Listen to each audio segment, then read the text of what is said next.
దేవుని ఘననామమునకు స్తోత్రం కలుగుగాక. దేవుని బిడ్డలారా, ప్రకటన గ్రంథ ధ్యానాలలో మనం 4వ అధ్యాయానికి వచ్చాం. 3 అధ్యాయాలు మనం ముగించుకున్నాం. మొదటి అధ్యాయములో ప్రభువైన యేసుక్రీస్తు తనను తాను పరిచయం చేసుకున్నాడు. ఈ గ్రంథమునకు 1వ అధ్యాయము తొలి పలుకు వంటిది. తొలి పలుకులు 1వ అధ్యాయము. 2, 3 అధ్యాయాలలో సంఘాల ఆవిష్కరణ. పోయిన వారం నేను మీకు చెప్పాను, వర్తమాన సంఘములకు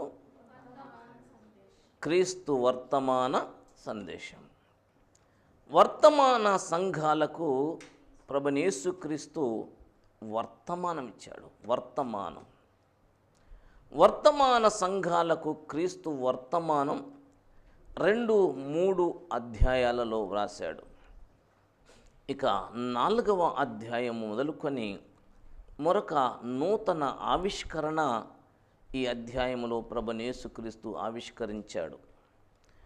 ప్రకటన గ్రంథం యొక్క ఉపోద్ఘాతం నేను చెప్పేటప్పుడు ఈ ప్రకటన గ్రంథములో మొత్తం 7 ఆవిష్కరణలు ఉన్నాయి అని నేను మీకు చెప్పాను. 7 ఆవిష్కరణలు. ఆవిష్కరణ అంటే ఏం చెప్పాను? ఆవిష్కరణ అంటే ప్రత్యక్షతలు అంటే ఏం చెప్పాను? ప్రత్యక్షత అంటే అంతకుముందు ఈ సంగతులన్నీ తెర వెనకాల ఉన్నవి. ఇప్పుడు ప్రభువైన యేసుక్రీస్తు ఏం చేశాడు? తెరని తొలగించాడు, కర్టన్ తీశాడు. ప్రభువైన యేసుక్రీస్తు తెర తొలగించటం వలన ఇప్పుడు ఏం కలిగినాయి? ప్రత్యక్షతలు కలిగాయి. ప్రత్యక్షతలు. డ్రామాలు వేసేటప్పుడు, నాటకాలు వేసేటప్పుడు స్టేజికి ప్రజలకి మధ్యలో ఏముంచుతారండి? తెర ఉంచుతారు. తెర ఉంచుతారు. ఎందుకు కర్టన్ ఉంచుతారు అంటే తెర వెనకాల ఏమున్నదో ప్రజలకి కనబడకుండా ఉండునట్లు. దేవుని పిల్లరా, అట్లాగే ఒక తెర దేవుని యొక్క సన్నిధానములో ప్రత్యక్షపు గుడారములు వేయబడింది. ఆ తెర దేవుణ్ణి మనుషులను వేరు చేసేది. దేవుని దగ్గరికి పోవాలంటే ఆ తెర గుండా వెళ్ళాలి. అది కూడా ప్రధాన యాజకుడు మాత్రమే వెళ్ళాలి. అది కూడా సంవత్సరమునకు ఒక్కసారే వెళ్ళాలి. అది కూడా పరమ పవిత్రంగా వెళ్ళాలి. ఇష్టానుసారంగా అతి పరిశుద్ధ స్థలములో ప్రవేశిస్తే అక్కడే ఏమైపోతాడు? చచ్చిపోతాడు. మళ్ళీ ఆ అతి పరిశుద్ధ స్థలములో గుడారము లోపల తెరకు అవతల చనిపోయిన వారిని బయటికి తీయటానికి ఎవరైనా లోపలికి పోతే వాళ్ళు చచ్చిపోతారు. మరి ఆ శవం ఎలా బయటికి రావాలంటే లోపలికి వెళ్ళినటువంటి ప్రధాన యాజకుని నడుముకి ఒక తాడు కడతారు. ఆ తాడు పట్టుకొని ఉంటారు ప్రజలు బయట. ఆ ప్రధాన యాజకునికి వస్త్రధారణ ఉంటుంది. ఆ అంగీ కింద గంటలుంటాయి, బంగారు గంటలుంటాయి. అవి సన్నని శబ్దం చేస్తాయి. అల్లరి చేస్తే ఆ గంటల శబ్దం బయటలకి వినపడదు. అందుకనే ప్రజలు తెర దగ్గర ఇలా చెవి పెట్టి ఆలకిస్తూ ఉంటారు. ఎందుకంటే గంటల సౌండ్ అవుతుందా కావట్లేదా? ప్రధాన యాజకుడు తెర లోపలికి అతి పరిశుద్ధ స్థలములోనికి ఆ కరుణాపీఠం యొద్దకు వెళ్ళి తనది కాని రక్తమును అక్కడ ప్రోక్షించి ఆ వస్తువులను ఆ రక్తముతో శుద్ధి చేస్తూ ఉంటాడు. అలా శుద్ధి చేయటానికి ప్రధాన యాజకుడు ప్రత్యక్ష గుడారంలో అటు ఇటు నడుస్తూ ఉంటాడు. నడిచేటప్పుడు గంటలు సన్నగా మోగుతుంటాయి. ఆ సన్నని మోత విని ప్రజలు, ఓహో, ప్రధాన యాజకుల వారు లోపల ఏం చేస్తున్నారు? శుద్ధి చేస్తున్నారు, పరిచర్య చేస్తున్నారు అని వాళ్ళు ఇంకా ఎదురు చూస్తూ ఉంటారు. అయితే ఒకవేళ ఆ గంటల సౌండ్ వినపడలేదనుకో, కొద్దిసేపు చూస్తారు. సౌండ్ వినపట్లేదంటే పాస్టర్ గారు ఏమయ్యాడు? పరలోకానికి వెళ్ళిపోయాడని నెమ్మదిగా తాడబెట్టి బయటికి గుంజుతారు. అయితే విషయం ఏంటంటే దేవుని పిల్లరా, ఈ తెర ప్రభుని యేసుక్రీస్తు యొక్క శరీరముగా వర్ణించబడింది. పరలోకమందు ఉన్నటువంటి తండ్రికి భూలోకములో ఉంటున్న తన బిడ్డలకు మధ్య యేసు క్రీస్తు శరీరం అనే తెర ఉంది. ఆ తెరని సిలువలో తండ్రి ఏం చేశాడు? చీల్చాడు అన్నాడు. ప్రత్యక్షపు గుడారంలో దేవాలయంలో ఉన్న తెర పైనుండి కిందికి చినిగిపోయింది. పరలోకమునకు భూలోకమునకు, లేదా పరలోకములో ఉన్న తండ్రికి భూలోకములో ఉన్న తన పిల్లలకు మధ్య యేసుక్రీస్తు శరీరం అనే తెర అడ్డుగా ఉంది. అందుకని పరలోకపు తండ్రిని ఆ శరీరం అనే తెరని చింపేశాడు. ఇప్పుడు ఏం కలిగింది? ప్రత్యక్షతలు కలిగాయి, ఆవిష్కరణలు కలిగాయి. అలాగే ఈ ప్రకటన గ్రంథం కూడా తెర తీసి అనేకమైన విషయాలను ఆవిష్కరిస్తుంది, అనేక విషయాలను ఆవిష్కరిస్తుంది. అనేకమైనటువంటి వాటిల్లో 7 ఆవిష్కరణలు ఇది ఆవిష్కరిస్తుంది స్పష్టంగా. ముఖ్యమైనవి అని నేను మీకు మొదటి తరగతిలోనే చెప్పాను. మొదటి ఆవిష్కరణ త్రియేక దేవుని ఆవిష్కరణ, రెండవ ఆవిష్కరణ సంఘాల ఆవిష్కరణ, మూడవ ఆవిష్కరణ భూమి మీద మహాశ్రమల యొక్క ఆవిష్కరణ, తర్వాత ఆవిష్కరణ మహాశ్రమల తర్వాత గొర్రెపిల్ల వివాహపు ఆవిష్కరణ, దాని తర్వాత ఈ భూలోకంలో జరిగే చివరి యుద్ధం హార్మెగిద్దోన్ యుద్ధం యొక్క ఆవిష్కరణ, దాని తర్వాత 1000 భూమి మీద జరగబోయే 1000 పరిపాలన యొక్క ఆవిష్కరణ, దాని తర్వాత చివరిగా చివరి తీర్పు, నూతన ఆకాశం నూతన భూమి, నూతన సృష్టి యొక్క ఆవిష్కరణ. ఈ 7 ముఖ్యమైనటువంటి ఆవిష్కరణలను ఆవిష్కరిస్తుంది ఈ ప్రకటన గ్రంథం. మనం ఉపోద్ఘాతంగా 1వ అధ్యాయాన్ని ధ్యానం చేశాం. తర్వాత 2-3 అధ్యాయాలలో సంఘావిష్కరణని మనం చూసాం. సంఘాలలో ఉన్నటువంటి లోపాలు, సంఘాల్లో ఉన్నటువంటి బలాలు, మంచివి చెడ్డవి రెండింటిని పోల్చి ప్రభు చెప్పి ప్రతి సంఘానికి స్పష్టంగా పరిపూర్ణంగా సందేశం ఇచ్చాడు. ఇచ్చిన సందేశాలు ముఖ్యమైన అంశాలు 2 అని చెప్పాను పోయిన వారం. ఏంటంటే అది, ఒకటి మారు మనసు పొందు, హెచ్చరిక. రెండోది జయించు. మారు మనసు పొందు సంఘమా, మారు మనసు పొందు, మారు మనసు పొందు. ఏ మారు మనసు ఇది? ఇది రక్షణార్థమైన మారు మనస్సు. రక్షణార్థమైనటువంటి మారు మనస్సు పొందినప్పుడు ఏం కలుగుతుందని చెప్పాను? రక్షణార్థమైనటువంటి మారు మనస్సు పొందినప్పుడు అక్కడ రాశాడు, రక్షణార్థమైన మారు మనసులో. ఎక్కడది? కొరింథీయులకు రాసినటువంటి 2వ పత్రిక 7వ అధ్యాయము 10-11 వచనాలలో, దైవ చిత్తానుసారమైన దుఃఖము రక్షణార్థమైన మారు మనసును కలగజేయును. ఈ మారు మనసు దుఃఖమును పుట్టించదు, అయితే లోక సంబంధమైన దుఃఖం మరణమును కలగజేయును. మీరు దేవుని చిత్త ప్రకారం పొందిన ఈ దుఃఖము జాగ్రత్త, దోష నివారణకైన ప్రతివాదము, ఆగ్రహము, భయము, అభిలాష, ఆసక్తి, ప్రతిదండన ఎన్నున్నాయి ఇక్కడ? 7 కలగజేస్తుంది ఈ రక్షణార్థమైన మారు మనసు. ఈ రక్షణార్థమైన మారు మనస్సు సంఘాలకి పొందమని దేవుడు లేదా ప్రభువైన యేసుక్రీస్తు హెచ్చరించిన తర్వాత దేవుని పిల్లరా ఇక 4వ అధ్యాయంకి వచ్చాడు. 3వ అధ్యాయపు చివరిలో లవొదికయ సంఘం ప్రభుని బయటికి నెట్టేసి తలుపు మూసింది. అవునా? లవొదికయ సంఘం ప్రభుని బయటికి పంపి తలుపు వేసింది. ప్రభు ఏం చేస్తున్నాడు? బయట చేరి తట్టుచున్నాడు. సంఘం ప్రభువుకి తలుపు మూసింది, కానీ ప్రభువు సంఘం కోసం తలుపులు తెరిచాడని ఈ 4వ అధ్యాయం చెప్తుంది. సంఘం ప్రభువు రాకుండా తలుపులు మూస్తే ప్రభు ఏం చేశాడు? తలుపు తెరిచాడు. అవునండి. 3వ అధ్యాయము ప్రకటన గ్రంథము 20వ వచనం,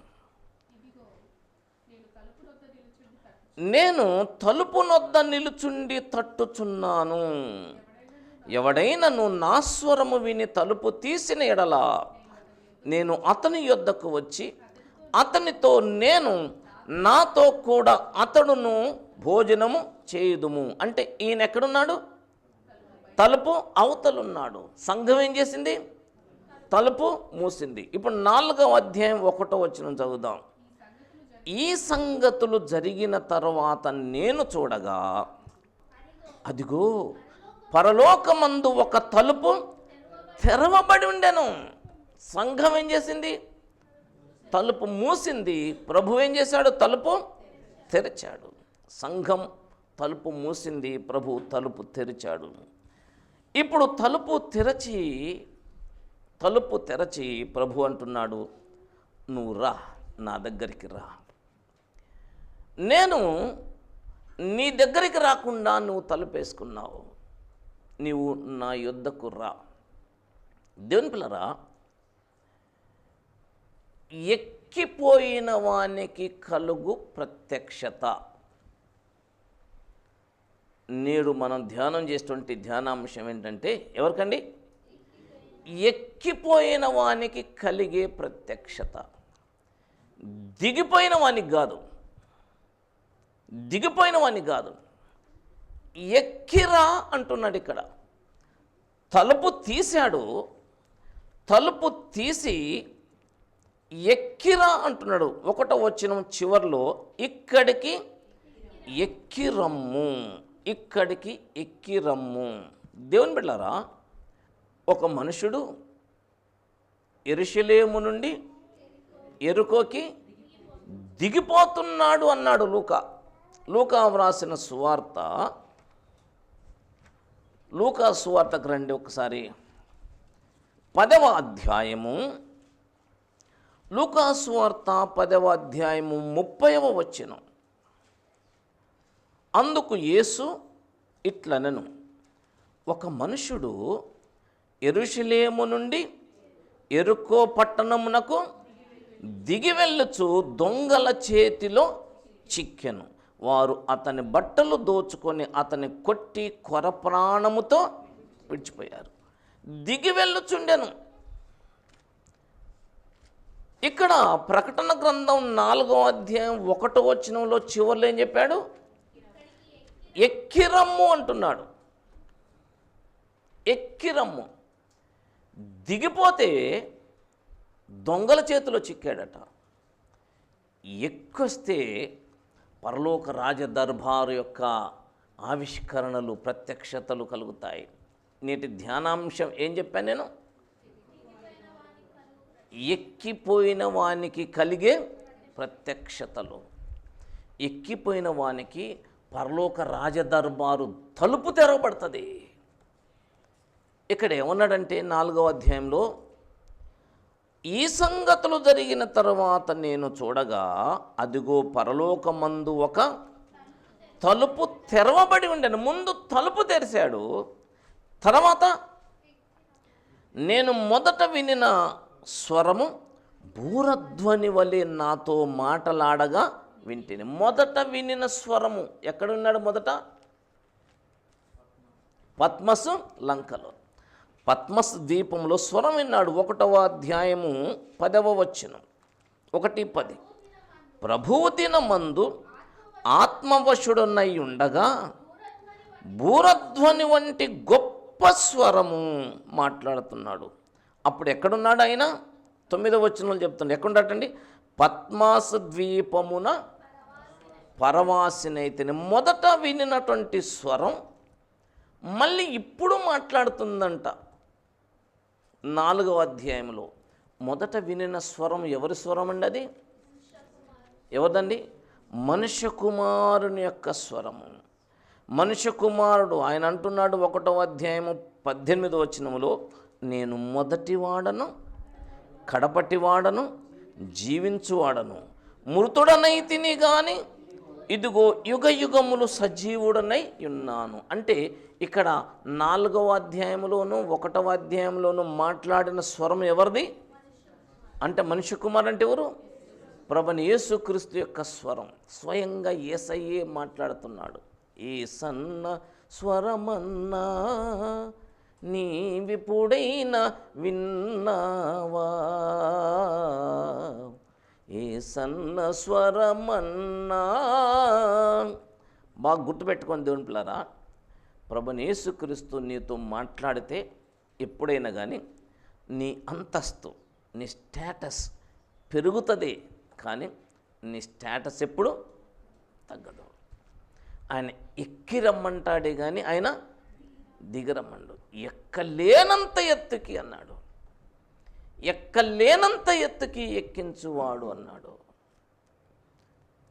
దిగిపోయేటువంటి స్వభావం అది పాతాళంనకు వెళ్ళే స్వభావం. సొదొమ గొమొర్రా పట్టణాలు ఉన్నాయి. సొదొమ గొమొర్రాలు ఉన్నటువంటి పట్టణం అదొక లోయ, లోయలో ఉన్నటువంటి మైదానం. లోతు ఏం కోరుకున్నాడు? ఆ లోయలోకి వెళ్ళటం కోరుకున్నాడు. ఎందుకు లోయలోకి వెళ్దాం అనుకున్నాడు? ఎందుకు వెళ్దాం అనుకున్నాడు? ఎందుకంటే అక్కడ సమృద్ధి అయిన నీళ్ళు, సమృద్ధి అయిన పంట, సమృద్ధి అయిన ఆహారం, అక్కడ సమృద్ధి అయినటువంటి మాంసం, పాలు, తేనె, పెరుగు బాగా దిట్టగా తినొచ్చు. తినటమే కాదు, ఆ తినటం వల్ల మాంసాపేక్ష వల్ల, మాంసం తినటం వల్ల ఏమొచ్చింది? అయ్యా పొగరు, బలం కాదు మాత్రమే కాదు, పొగరు వచ్చేసింది. కామాతురత రేగింది. వావి వరుసలను వదిలేసి స్త్రీ పురుష భేదం లేకుండా భయంకరమైనటువంటి అపవిత్రమైన కార్యకలాపాలకు లోనయ్యారు. అది దిగిపోయిన వాని స్థితి. కశ్మీర్ లోయ అంటారు. కశ్మీర్ లోయ అందాల లోయ లేకపోతే కష్టమైన లోయ. ఎందుకయ్యా లోయలో అంటే జలప్రవాహం ఉంటుంది, సస్యశ్యామలంగా ఉంటుంది. ఈ లోతు అది కోరుకున్నాడు. అబ్రామ్కేం మిగిలింది? అబ్రామ్కేం మిగిలింది అయ్యా అంటే పర్ర నేల మిగిలింది, రాతి నేల మిగిలింది. అయితేనేమి అబ్రామ్ పైన ఉన్నాడు. యెరూషలేము చుట్టే ఉన్నాయండి, కొండలున్నాయి, పర్వతాలున్నాయి. యెరూషలేము పోవాలంటే ఎక్కిపోవాలి. సొదొమకి వెళ్ళిపోవాలంటే దిగిపోవాలి. ఒక మనుషుడు దిగిపోతున్నాడు. దిగిపోయేటువంటి వాడు చిక్కుతాడు, కానీ ఎక్కిపోయేటువంటి వాడు ఎగిరిపోతాడు. ఇక్కడికి ఎక్కిరా.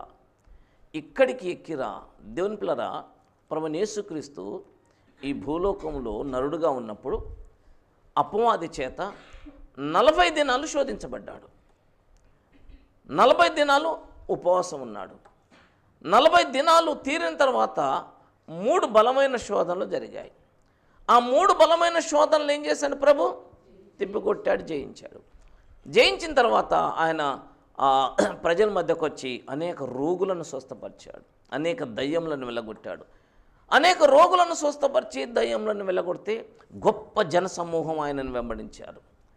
ఆ గొప్ప జనసమూహము ఆయనను వెంబడించినప్పుడు ప్రభువైన యేసుక్రీస్తు ఏం చేశాడు? ఆయన ఆ జనసమూహములను చూచి, మత్తయి సువార్త 5వ అధ్యాయం 1వ వచనం, మత్తయి సువార్త 5:1 ఏం చెప్తుంది? ఆయన ఆ జనసమూహములను చూచి కొండ ఎక్కి కూర్చొని ఉండగా ఆయన శిష్యులు ఆయన యొద్దకు వచ్చిరి. ఎక్కడికి వచ్చిరి? కొండ ఎక్కి వచ్చిరి. అవునండి, మత్తయి సువార్త 5:1 ఏం చెప్తుంది? ఆయన ఆ జన సమూహములను చూచి కొండ ఎక్కి కూర్చున్నాడు. కొండ ఎక్కి కూర్చుంటే ఆయన శిష్యులు ఆయన దగ్గరికి ఎక్కొచ్చారా లేకపోతే కిందనే ఉన్నారా? ఎక్కొచ్చినందుకు ఆహా, ఎన్ని ప్రత్యక్షతలు కలిగే వాళ్ళకి, ఎంత బోధ విన్నారు వాళ్ళు.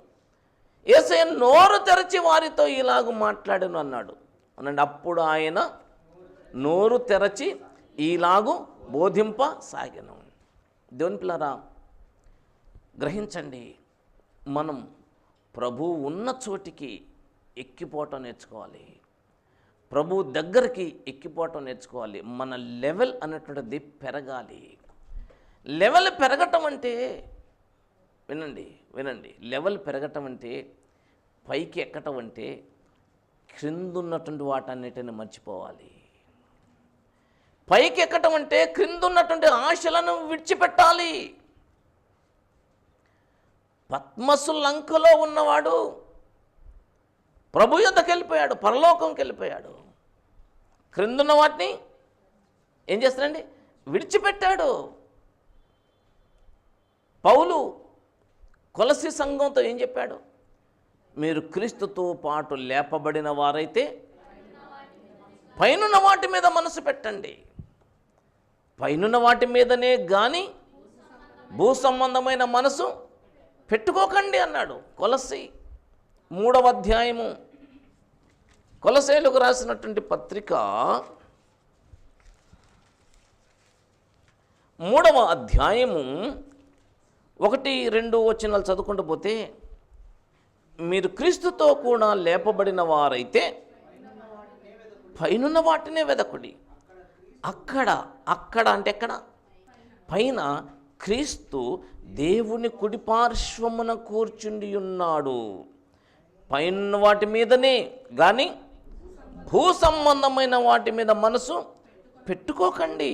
ఎందుకంటే మీరు మృతి పొందారు, మీ జీవము క్రీస్తుతో కూడా దేవుని యందు దాచబడింది. మనకు జీవమై ఉన్న క్రీస్తు ప్రత్యక్షమైనప్పుడు మీరు కూడా ఆయనతో కూడా మహిమయందు ప్రత్యక్షపరచబడతారు. దేవుని పిల్లరా, నీ మనసుకు ఎప్పుడైనా తోచిందా ఏంటి?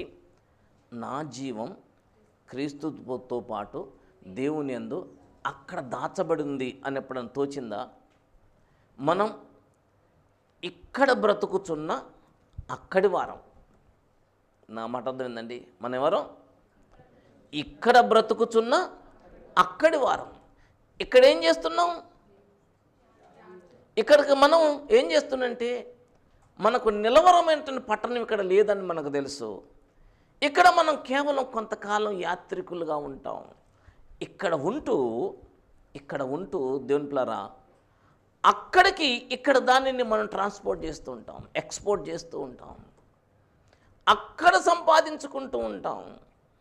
ఎక్కిపోవాలంటే క్రిందున్నటువంటి వాటిని విస్మరించటం నేర్చుకోవాలి. క్రిందున్నటువంటి వాటిని విస్మరించటం నేర్చుకోవాలి. భూ సంబంధమైన వాటి మీద మనస్సు పెట్టుకోవద్దు. విస్మరించటం అంటే వాటి మీద నువ్వు అతుక్కొని పోకూడదు. నీకు ఇల్లుందా? దేవునికి స్తోత్రం చెప్పి సుఖంగా బ్రతుకు. నీకు మంచి ఆహారం ఇచ్చాడా దేవుడు? దేవునికి స్తోత్రం చెప్పి కడుపార భుజించు.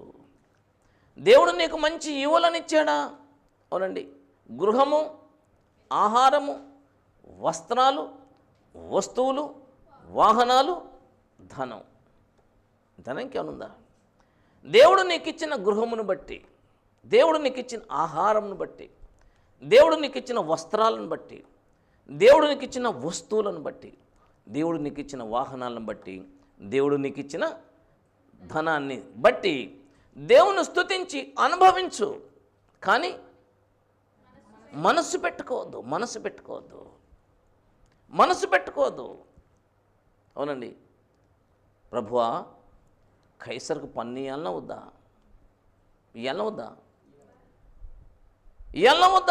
అంటే ప్రభు అన్నాడు, ఆడికేంద్ర మనం ఇచ్చేది, భూమి మంది ఆకాశం మొత్తం మంది, వాళ్ళకి ఇచ్చేది ఏంది అన్నాడా? అనలేదు. ఏమన్నాడు ప్రభు? కైసర్ది కైసర్కి ఇవ్వండి, దేవుంది దేవునికి ఇవ్వండి. దేవుని పిల్లరా, దేవుంది దేవునికి ఇవ్వండి అనే దాని మీద కాన్సన్ట్రేషన్ చేస్తున్నారు. ప్రభు మొట్టమొదట చెప్పింది దేవుంది దేవునికి ఇవ్వండి అని చెప్పలే. ఫస్ట్ ఏం చెప్పిండు? ముందు నువ్వేం చేయాలి? ముందేం చేయాలి? నువ్వు కైసర్కి ఇచ్చేది కైసర్కి ఇవ్వాలి. కైసర్కి ఇచ్చేదంటే ఏదండి? అది ఈ భూ సంబంధమైంది. భూ సంబంధమైన దాన్ని ముందు నువ్వు వదులుకోవటం నేర్చుకోవాలి. భూ సంబంధమైనటువంటి వాటి విషయంలో మనం మనసు పెట్టుకోకూడదు. కైసర్ది కైసర్కి ఇవ్వకుండానే దేవుంది దేవునికి ఇస్తే దేవుడు తీసుకుంటాడా? కయీన్ ఏం చేశాడు? కైసర్ది కైసర్కి ఇవ్వకుండా దేవునికి ఇయ్యటానికి పోయాడు. అప్పుడు దేవుడు ఏమన్నాడు? దేవునికి ఇయ్యటానికి పోయిండా లేదా? కయ్యను ఇయ్యలేదా? ఏమిచ్చాడు? వ్యవసాయం చేస్తాడు కనుక పొలం పంటలో కొంత తీసుకుని పోయి ఇచ్చాడు. కానీ ప్రభువు అన్నాడు, ముందు అసలు నువ్వు కైసరికి ఇవ్వాల్సింది భూ సంబంధమైంది సత్క్రియ నువ్వు చేసావా? దేవుని పిల్లరా, భూ సంబంధమైంది వదిలిపెట్టడానికి నువ్వు ఇష్టపడాలి. మనం ఏదో ఒక రూపాన తప్పించుకోవటానికి ప్రయత్నం చేస్తాం. మనకు మోటార్ సైకిళ్ళు ఉంటాయి, ట్యాక్సీ కడతామా? అది ఎవరిది? ట్యాక్స్ ఎవరిది? కైసర్ది కాదా అది? నువ్వు ట్యాక్సీ కట్టకుండా దశం భాగం ఇస్తే ప్రభు ఏమంటాడు? సంతోషం, వానికి ఎగ్గొట్టావు, నాకు మాత్రం తెచ్చామంటాడా? ఇన్కమ్ ట్యాక్స్ ఉంటుంది. ఐటీ ఉద్యోగం చేసేవాళ్ళు, సంపాదించే వాళ్ళు కట్టకపోతే ఏమైంది అంటే గవర్నమెంట్ను అరెస్ట్ చేస్తారని. అందుకు కాదు మనం ట్యాక్స్ కట్టేది. మనం గవర్నమెంట్కి ట్యాక్స్ కట్టకపోతే ప్రభుకి ఇచ్చేది ప్రభు తీసుకుంటారండి? తీసుకోడు. గవర్నమెంట్ పట్టుకుంటారేమో, గవర్నమెంట్ జైల్లో పెడతారేమో, గవర్నమెంట్ పనిష్మెంట్ చేస్తారేమో. గవర్నమెంట్కి భయపడి కాదు, ప్రభు అంగీకరించడేమో, ప్రభు రానియడేమో, ప్రభు ఎక్కి రానియడేమో, ఆ మహిమలోకి రానియడేమో. దేవుని పిల్లారా, దీన్ని విడిచిపెట్టకుండా అక్కడికి నువ్వు ఎట్లా ఎక్కి వస్తావండి?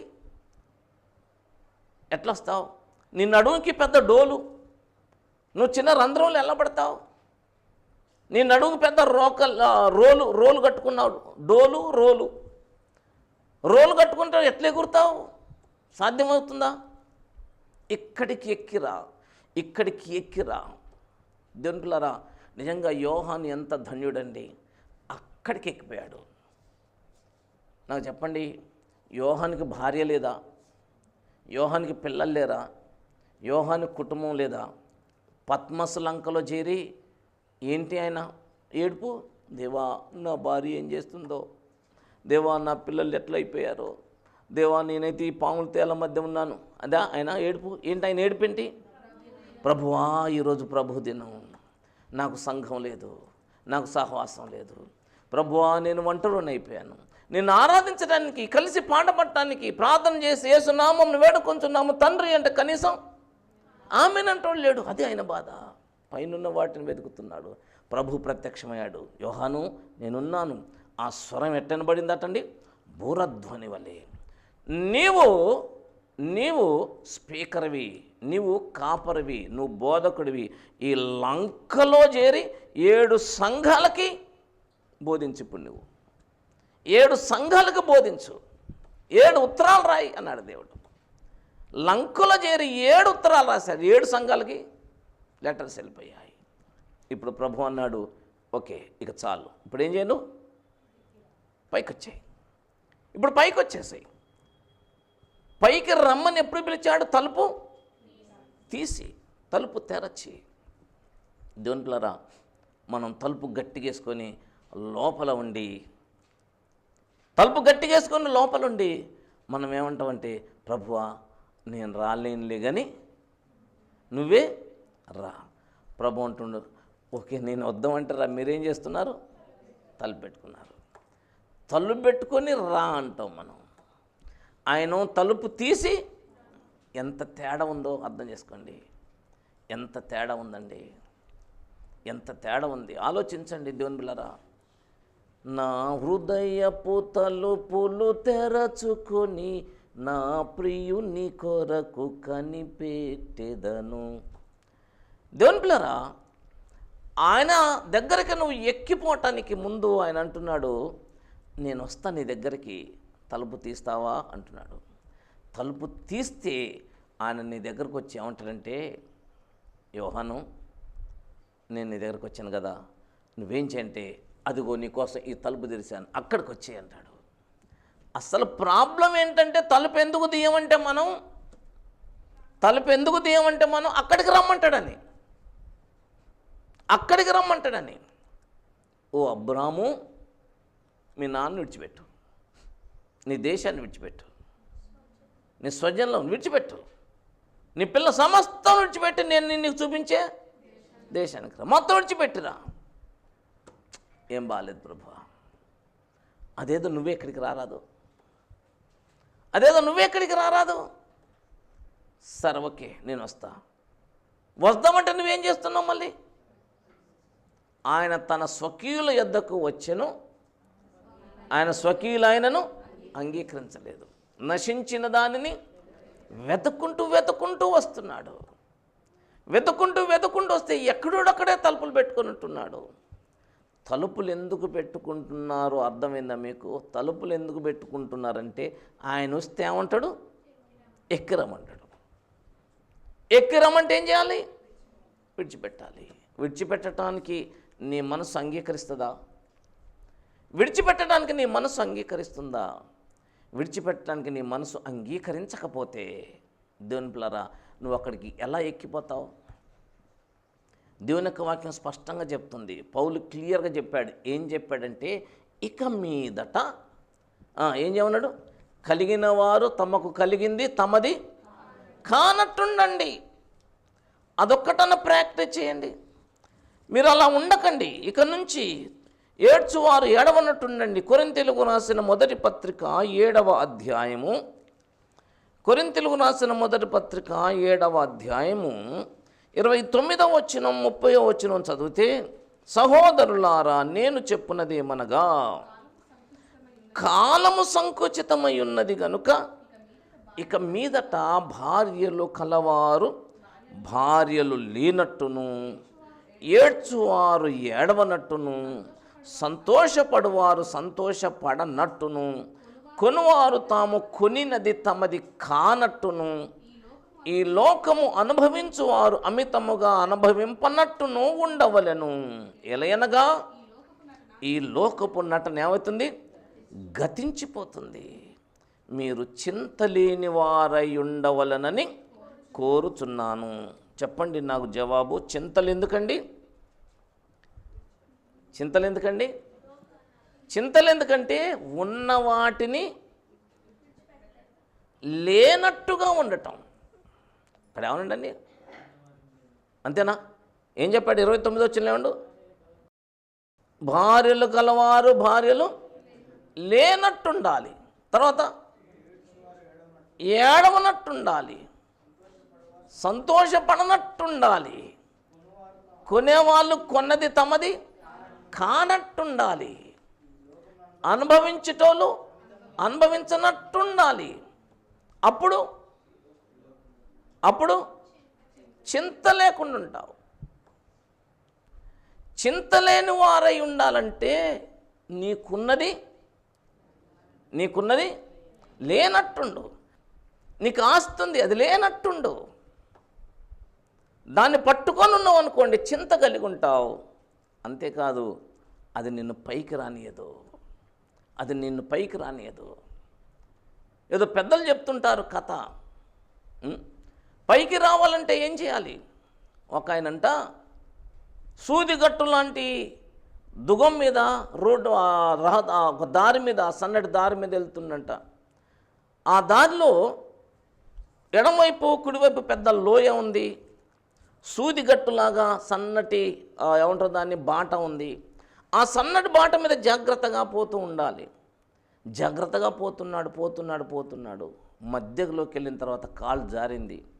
కాలు జారడంతో దబీమని లోయలో పడిపోయాడు. లోయలో పడుతూ ఇట్లా అంటుంటే ఆ లోయకి అడుగుకి పోకముందు సగం పోయేటప్పటికల్లా ఒక చెట్టు వేరు దొరికిందట. ఆ వేరు పట్టుకున్నాడు. వేరు పట్టుకొని అరుస్తున్నాడు, కేకలేస్తున్నాడు. ఆ లోయలో సూదిగట్టు లాంటి దారిలో ఆ వ్యక్తిని పైకి ఎవరు లాగుతారు? ఎవడొస్తాడు? అక్కడ చేరి దేవుడా నన్ను కాపాడు, దేవా నన్ను కాపాడు అని మొరబెడుతున్నట్ట. అంతలోకే దేవుడు వచ్చాడు. ఆ సూదిగట్టు మీద నిలబడ్డాడు. నా కుమారుడా, ఏం కావాలి నీకు? బంగారమా? ఏం కావాలండి? బట్టలా? ఉద్యోగమా? ఆస్తా? ఇప్పుడు ఏం కావాలండి? ఏం కావాలి? ప్రభువా, నాకేదొద్దు, నన్ను పైకి లాగు ప్రభువా, నన్ను పైకి లాగు ప్రభువా అన్నంట. నీకు పైకి రావాలని ఆశ ఉందా అన్నట ప్రభు. ఉన్నది ప్రభు అన్నట. నీవు పైకి రావాలంటే నీ చేతులు వదిలిపెట్టు అన్నట. ఏం చేయాలండి? చేతులు వదిలిపెడితే ఏమవుతుందండి? చేతులు వదిలిపెడితే ఏమవుతుంది? అమ్మో ప్రభు, చేతులు వదిలిపెడితే ఇక ఉందా అండు. మరి చేతులు అట్లా గట్టిగా పట్టుకొని పైకి ఎట్లా వస్తావు?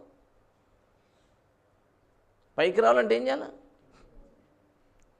ఏం చేయాలండి? పైకి రావాలంటే ఏం చేయాలి? దేవుని పిల్లరా, అక్కడ మాట్లాడే దేవుడు అంటే దేవుడు ప్రభువు మాట్లాడుతున్నాడు. ప్రభువు మాట్లాడుతున్నాడు. ప్రభు ఏమంటుండంటే నీకున్న ఆ ఆధారాన్ని వదిలిపెట్టు, నువ్వేమవుతావు? పైకి వస్తావు. ప్రభు చెప్తున్నాడండి. పైకి వస్తాడా కిందికి పోతాడా? పైకి వస్తాడా కిందికి పోతాడండి? పైకే వస్తాడు. కానీ మనకేం చాలదు? ధైర్యం కాదు, విశ్వాసం సరిపోదు. విశ్వాసం లేదు ఆయన మాట మీద నీకు. ఎవరి మాట అది? అది ప్రభువు మాట. నీ ఇంటిని వదిలిపెట్టు, అమ్మో ప్రభువా మునిగిపోతాను. నీకున్న ఫ్లాట్ను వదిలిపెట్టు, ప్రభువా మునిగిపోతాను. నీకున్నదంతా వదిలిపెట్టు. ప్రభు అన్నాడు, నన్ను వెంబడించువాడు తనను తాను ఉపేక్షించుకొని తన శిలువనెత్తుకొని నన్ను వెంబడించాలి. దేవుని పిల్లరా, మీకు పలుమార్లు చెప్పాను, భక్తి మర్మం ఏంటండి? భక్తి మర్మం ఏంటంటే పైన వాటి మీద మనసు పెట్టుకుంటే భూ సంబంధమైనవన్నీ నిన్ను వెంబడించడం. భూ సంబంధమైనవి నిన్ను వెంబడించాలి అంటే భూ సంబంధమైన వాటి మీద నువ్వు మనసు పెట్టుకోవద్దు.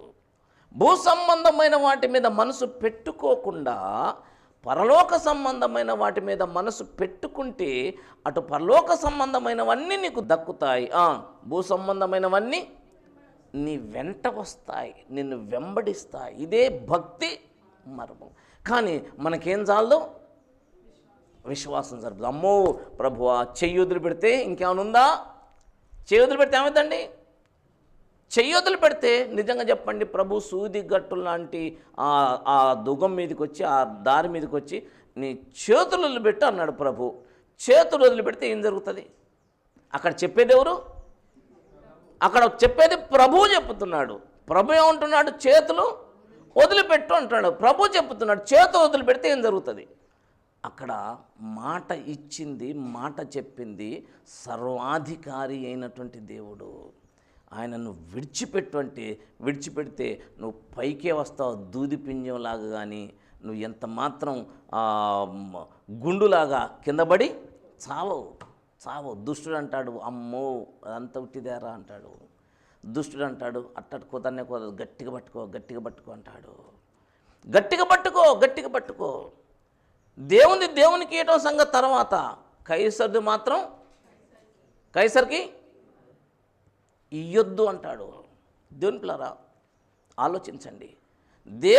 దేవునికి ఇవ్వాలంటే ముందు కైసర్ దాన్ని నువ్వు విడిచిపెట్టాలి. పైకి రావాలంటే ముందు కింది దాని నుంచి మనసు తీసేసుకోవాలి. భూ సంబంధమైన వాటి మీద మనసు పెట్టకండి, అవి మిమ్మల్ని వెంబడిస్తాయో లేదో చూడండి. కానీ ప్రభువైన యేసుక్రీస్తు మాట మీద విశ్వాసం ఉంచటానికి, నమ్మకం ఉంచటానికి నీ ఆ మనసు కానీ సైతాన్ని కానీ ఒప్పుకోడు. ఓ మనసా, వద్దు విడిచిపెట్టకు, గట్టిగా పట్టుకో. ఇది అన్యాయమైంది అంటుంది మనస్సాక్షి. ఇది అన్యాయమైన పరుల గట్టిగా పట్టుకో అంటుంది మనసు. ఇది న్యాయం కాదు అంటుంది మనస్సాక్షి. లేదు అన్యాయమైన పరుల గట్టిగా పట్టుకో అంటుంది మనసు. అలా గట్టిగా పట్టుకోవటం వలన మనం ఏం కావట్లేదండి? పైకి రావట్లేదు. ఇక్కడ ఇంకొక మాట మీద మన దృష్టిని మళ్ళిద్దాం. 4వ అధ్యాయం 1వ వచనంలో ఏమంటే, ఈ సంగతులు జరిగిన తర్వాత నేను చూడగా అదిగో పరలోకమందు ఒక తలుపు ముందు. ఇప్పుడు మనం తలుపు తెరవబట్టం గురించి నేర్చుకున్నాం. తర్వాత మాట ఏముందండి? మరియు నేను మొదట వినిన స్వరము బూరధ్వని వల్లే నాతో మాట్లాడగా వింటిని. దేవుడు ఎట్లా మాట్లాడుతుండండి? పలుమార్లు దేవుడు తన బిడ్డలతో గుసగుస మాట్లాడతాడు. కానీ ఇక్కడికి రా అనేది మాత్రం బూరధ్వనిలాగా మాట్లాడుతున్నాడు. గట్టిగా మాట్లాడుతున్నాడు, స్పష్టంగా చెప్తున్నాడు. ఇక్కడికి ఎక్కిరా బూరధ్వనిలాగా మాట్లాడుతున్నా కానీ చెవిటివాని ముందు శంకు ఊదినట్లుగానే ఎవ్వడికి వినబడట్లేదు. లేదండి నాకు వినబడుతుందండి అని నువ్వంటే, వినబడితే నువ్వేం చేయాలి? ఎక్కాలి పైకి. ఎక్కాలంటే ముందేం చెప్పాను నేను? విడిచిపెట్టాలి. అంత గట్టిగా చెప్పినా కానీ చెవికి ఎక్కట్లేదు. అందుకని 7 సంఘాలకి దిద్దుబాటు లేఖలు రాసేటప్పుడు ప్రతి సంఘానికి చివర ఏమని హెచ్చరించాడు? ఆత్మ సంఘములతో చెప్పుచున్న మాట చెవిగలవాడు వినును గాక అన్నాడు. వినండి రా అనలేదు, వినును గాక అంటే అది ఆశీర్వాదం. ఎవడు వింటాడు? ఆత్మ సంఘములతో చెప్పే మాట, సంఘముతో అనలే. సంఘము అంటే ఏకవచనములో ఉన్న బహుళత్వం. సంఘం అంటే అంతేనండి, ఏకవచనములో ఉన్న బహుళత్వం. సంఘం అంటే ఒక్క వ్యక్తి, సంఘం అంటే ఒక్కటే కానీ దాంట్లో అనేక మంది ఉంటారు. అంటే ఏకవచనములో ఉన్న బహుళత్వం. డజన్ అంటాం. డజన్ అంటే ఒకటే రెండా? డజన్ అంటే ఒక్కటే. కానీ ఒక్క దాంట్లో ఎన్ని ఉంటాయి? అందుకనే ఏకవచనములో ఉన్న బహుళత్వం.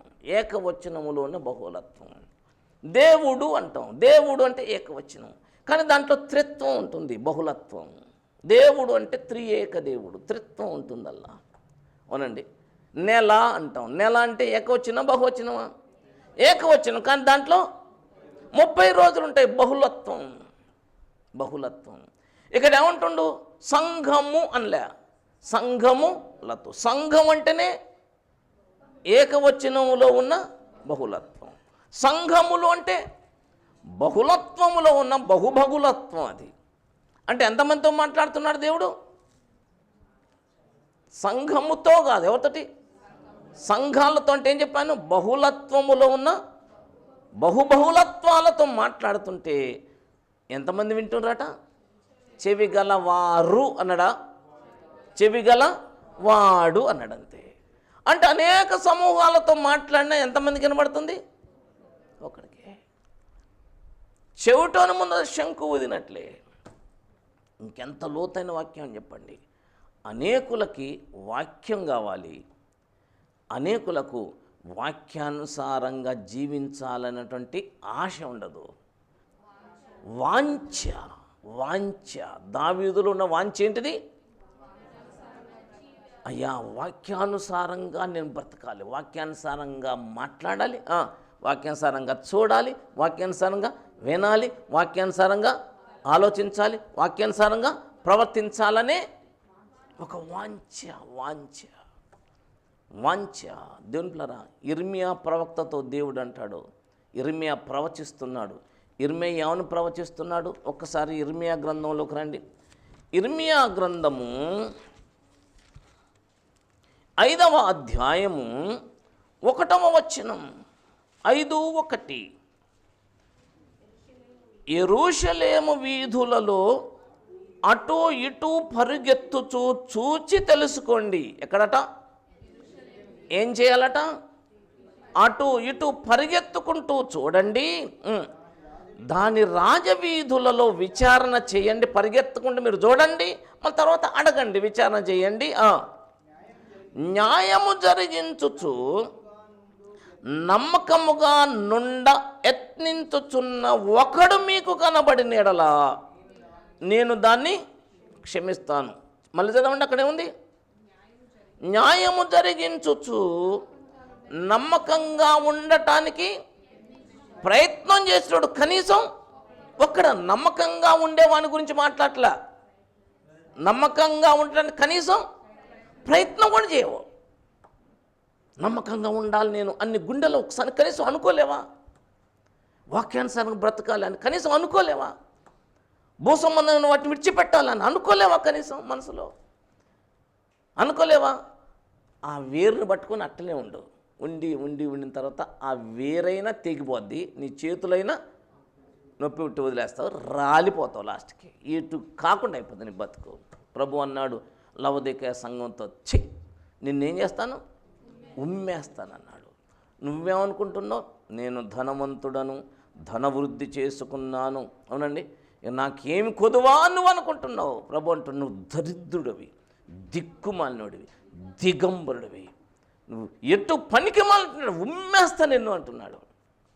నువ్వేమనుకుంటున్నావు, నాకేం కొద్దు, నాకు డబ్బులు ఉన్నాయి, నాకేంటి ఇల్లు ఉంది, నాకేంటి ధనం ఉంది, ఉద్యోగం ఉంది, రాబడి ఉంది, నాకేంటి అని అనుకుంటున్నావు. దేవుని పిల్లరా, అటు ఇటు పరిగెత్తుకుంటూ చూడండి. ఆ పట్టణంలో పోయి ఉన్నాడు, అరే ఎవడన్నా ఇక్కడ న్యాయంగా ఉండాలని ఎవడన్నా అనుకుంటాడారా అంటే ఒక్కడు కూడా కనబడలేదట. ఒక్కడు కనబడితే అసలు ఆ పట్టణాన్ని క్షమిస్తానంటున్నాడు. ఏం పట్టణం అది? సుధమా? అదేమన్నా మోయాబు పట్టణమా? ఏ పట్టణం అది? యెరూషలేము పట్టణం అంటే ఎవరి పట్టణం అది? యెరూషలేము మహారాజు పట్టణం, దేవుని పిల్లలు ఉండే పట్టణం, ఇశ్రాయేలుల కేంద్రం అది. అంటే దేవుని బిడ్డలైనటువంటి వారు ఒక్కడు కూడా కనీసం ప్రయత్నం కూడా చేయట్లేదట. ఎంత దారుణం అండి, ఎంత దారుణం. క్రిస్మస్ వచ్చేటప్పుడు గవర్నమెంట్ వాళ్ళు బట్టలు ఇస్తున్నారు, స్త్రీలకి చీరలు ఇస్తున్నారు. ఆ చీరలు ఇచ్చేటప్పుడు ఎట్లా ఎగబడుతున్నారు తెలుసా అన్ని సంఘస్థులు. ఈసారి చీరలు ఇచ్చేటప్పుడు మిమ్మల్ని అందరినీ తీసిపోయి అక్కడ నిలబెడతా, చూడండి ఎట్లుంటుందో. ఒక్కడన్నా ఒకరోజు ఆర్ఐ గారు అంటాడు, క్రిస్టియన్స్ అంటే, పాస్టర్స్ అంటే నాకు చాలా గౌరవం ఉండేదండి, చాలా మంచి వాళ్ళు అనుకున్నాండి, ఇట్లాంటి వాళ్ళ మీరు అన్నాడు. దీనికోసం ఆ చీర తీసుకొచ్చి ఒక్క స్త్రీ అన్న కట్టుకుందా? తెచ్చి ఏం చేస్తారు? ఏం చేస్తానంటే కంచెలకు కట్టడం, పిండి ఆరబోయటం, దీనికోసం అక్కడ పోయి పరువు తీసుకోవటం, దీనికోసం అక్కడ పోయి మన బుద్ధులను బయట పెట్టాం. ఏమనుకుంటున్నారు రా, మేమంటే ఏమనుకుంటా, మేము పైన ఉండాలి అనుకుంటారా ఏంది? మేమెవరం? మేము కశ్మీర్ లోయలో ఉండేవాళ్ళం, మేము సుధమ లోయలో ఉండేవాళ్ళం, మేము గుమార మైదానంలో బతికేటోళ్ళం, చూడండి మమ్మల్ని అని ప్రదర్శించుకోవటం. దేవుని పిల్లరా, పైకి ఎక్కిపోవాలండి, పైకి ఎక్కిపోవాలి. పైకి ఎక్కిపోతే కలిగేది దేవదర్శనం. పైకి ఎక్కకుంటే, క్రిందనే ఉంటే వచ్చేది పెను ప్రమాదం. ఈ 4వ అధ్యాయం తర్వాత మనం ప్రకటన గ్రంథాన్ని ఇంకా ముందుకు వెళ్తూనే ఉంటాం. ఈ 4-5 అధ్యాయాలు అయిపోయిన తర్వాత మహాశ్రమలు మేము చెప్పిన కదా, ఆవిష్కరణలలో త్రియేక దేవుని ఆవిష్కరణ, సంఘావిష్కరణ, తర్వాత మూడోదేంటిది మహాశ్రమల ఆవిష్కరణ. భూలోకం మీదకి మహాశ్రమలు రాబోతున్నాయి. భూలోకం అంతా కూడా తల్లడిల్లబోతుంది. తల్లి జాడ పిల్లకు లేక, పిల్ల జాడ తల్లికి లేక, చెట్టుకొకరు పుట్టకొక్కరై అనాథలై అరిచే రోజు రాబోతుంది. ఎక్కిరండని చెప్పిన తర్వాతనే నెక్స్ట్ ఆవిష్కరణ ఏంటండి? మహాశ్రమలు. ఎక్కిపోతే కలిగేది ఏం చెప్పాను? దైవ దర్శనం. ఎక్కిపోతే కలిగేది దైవ దర్శనం. ఎక్కకుండా మిగిలిపోతే కలిగేది పెను ప్రమాదం, మహాశ్రమ. బూరధ్వనిలాగా మాట్లాడుతున్నాడు దేవుడు, సంఘాలతో మాట్లాడుతున్నాడు దేవుడు. కానీ ఎవరో ఒక్క ఆవిడ ఎక్కడో, ఎవరు చెవిగలవాడు అంటే అర్థం ఏంటండి? చెవిగలవాడు అంటే ఆ ప్రకారం జీవించేవాడు. వీనికి ఎన్నిసార్లు చెప్పినా వీనికి వినిపించుకోడు అంటాం. వినిపించుకోడు అంటే వినపడలేదనే అంటే ఆ ప్రకారం వాడు చేయలేదు. వినుట అనగా చేయుట అని అర్థం. ఈయన ఎట్లా చెప్తే అట్లా చేస్తాడండి అంటే వాడు ఏం చేసేటోడు? వినేవాడు. దేవుని బిడ్డలారా, ఎక్కిపోదాం. వచ్చే వారం నేను చెప్తాను, వచ్చే వారం మనకి దేవదర్శనం కలగబోతుంది. దేవదర్శనం చేసుకుందామా? చెప్పరేంటండి? దేవదర్శనం చేసుకోవాలంటే ఏం చేద్దాం? ఎక్కిపోదాం అంటే ఏం చేద్దాం? రోలు కట్టుకుందాం. ఎక్కిపోవాలంటే ఏం చేద్దాం? విడిచిపెడదాం. విడిచిపెట్టాలంటే ఏం చేయాలా? ఉన్న వాటిని లేనట్టుగా ఉండు. నీకున్న ఆరోగ్యం కూడా లేనట్టుగానే ఉండు, అనారోగ్యాన్ని కూడా లేనట్టుండు. చిన్న జలుబు చేస్తే కూడా దేవుని దగ్గరికి రాలేరు, ప్రభు దగ్గరికి రాలేరు, ఆరాధనకి రాలేరు. ఆరాధనకు రాకపోయారు, ఇంటికాడ కూడా మోకరించి ప్రార్థన చేయలేరు. ఏంటంటే జలుబు వచ్చి జలుబు కూడా అంత పెద్ద రోగమా? క్యాన్సర్ అది? జలుబు అంటే కిడ్నీలు పాడైపోయినట్ట? జలుబు రానోడు ఉంటాడా? జలుబుకు కూడా విపరీతంగా ఫీల్ అయిపోతారు, విపరీతంగా ఫీల్ అయిపోతారు. దేవునిట్లరా, నా మట్టుకు నాకు చికెన్ గున్యా వచ్చింది, మొన్న కరోనా వచ్చినప్పుడుగా అసలు ఏం ఫీల్ కాలేదు. నా జీవం క్రీస్తుతో పాటు దేవుని యందు దాచబడింది. నేను బ్రతకాలనుకో దేవుని యొక్క సంకల్పం ఉంటే బతుకుతాను. ఉంటే ప్రభుతో ఉంటాం, లేకపోతే సంఘంతో ఉంటాం, అంతే. జలుబు కూడా చీ అని ఎన్నిసార్లు ఉంటండి. సనగటం అంటే అసలు మనకి లెక్కే లేదు. దేవుని యొక్క వాక్యం ఏం చెప్తుందంటే, నీకున్న దాన్ని లేనట్టుండు. దేవుని బిడ్డరా, ఒకడు 100 సంవత్సరాలు బ్రతికి 100 మంది పిల్లల్ని కానీ సరైన రీతిలో సమాధి చేయబడకపోతే వాని గతి కంటే పడిపోయిన పిండం గతి మేలు అంటాడు. మనం దేవమర్మం ఎరిగిన వాళ్ళం, దేవరహస్యం ఎరిగిన వాళ్ళం, రక్షణ విలువ తెలిసిన వాళ్ళం. లోకస్తులాగా ఉండకండి. దేవుని పిల్లరా, ప్రభుని నమ్మండి, దేవుని యొక్క వాక్యాన్ని నమ్మండి, మనం బ్రతుకుతామండి. నమ్మండి, పైనున్న వాటి మీద మనసు పెట్టుకోండి. భూ సంబంధమైనవి మన వెంట వస్తాయి. అవి మనకు దాసీలు, మనకు సుఖాన్ని కలగజేస్తాయి, మనకు సౌఖ్యాన్ని కలగజేస్తాయి. మనం పైనున్న వాటి మీద మనసు పెట్టుకుందాం, పైనున్న వాటి కొరకు మనం ఎదురు చూద్దాం. లేనట్టుందాం, ఉన్న వాటిని లేనట్టుందాం. ఇక మీదట లేనట్టుండండి, అప్పుడు ఉన్నట్టుగా బతుకుతారు. ఉన్నట్టుగా ఉండండి, ఒకనాడు నీ చేతులను వస్తాయి, అవి వేరు పోద్ది, ఇట్టు కాకుండా అవుతాం. ఎక్కిపోతే దేవదర్శనం కలుగుతుంది, ఎక్కకపోతే మహాశ్రమల పాలవుతాం. మహాశ్రమల పాలు కాకుండా ఉండాలంటే ఎక్కిపోదాం. ప్రార్థన చేసుకుందాం. తల్ల ఉంచండి, కళ్ళు మూసుకునండి. దేవుడు బూరధ్వనిలా నీతో మాట్లాడినా నీ చెవికి వినబడకపోతే, ఆయన చెప్పిన శ్రమలు రాకపోవు, వీటి యందు నాకు సంతోషం లేదనేటువంటి దినాలు రాకపోవు. అప్పుడు అశాంతి అలజడితో నువ్వు కృంగకపోవు. ఆ దినం రాకముందే కైసర్కి ఇచ్చేయండి అంతే. అన్యాక్రాంతమైంది, భూ సంబంధమైంది ఎవరిది వారికి ఇచ్చేయండి అంతే. అప్పుడే దేవునికి ఇవ్వండి. దేవునికి ఇవ్వటానికి కుతూహలపడుతున్నారు, సంతోషం. కానీ కైసర్కి ఇవ్వాల్సింది. పైకి రావాలని ఆశపడుతున్నారు, సంతోషం. కానీ కింద వాటిని విడిచిపెట్టడానికి ఇష్టపడుతున్నావా? మనసు కలిగి ఉండండి, యత్నం చేయండి. కనీసం నీ మనసులో అలాంటి మనసు తెచ్చుకో, కోరిక తెచ్చుకో. యేసయ్య నమ్మకమైన వాడు, దేవుని యొక్క వాక్యము నమ్మదగింది. నమ్మండి. ప్రేమగల తండ్రి, బహు స్పష్టంగా మాతో మాట్లాడినందుకు నేను స్తుతిస్తున్నాం. మేము ఎక్కి నీ దర్శనాన్ని మేము పొందుకున్నట్లు దేవా, భూ సంబంధమైన వాటిని మేము విడిచిపెట్టడానికి మాకు సహాయం చేయమని, ఎక్కాలన్నటువంటి కుతూహలం, కోరిక ప్రతి హృదయంలో ఉంచుమని, విడిచిపెట్టాలనే తెగింపు, ధైర్యం ప్రతి హృదయానికి కలగచేయమని సర్వశక్తిమంతుడైన యేసు నామమున ప్రార్థిస్తున్నాం పరమ తండ్రి.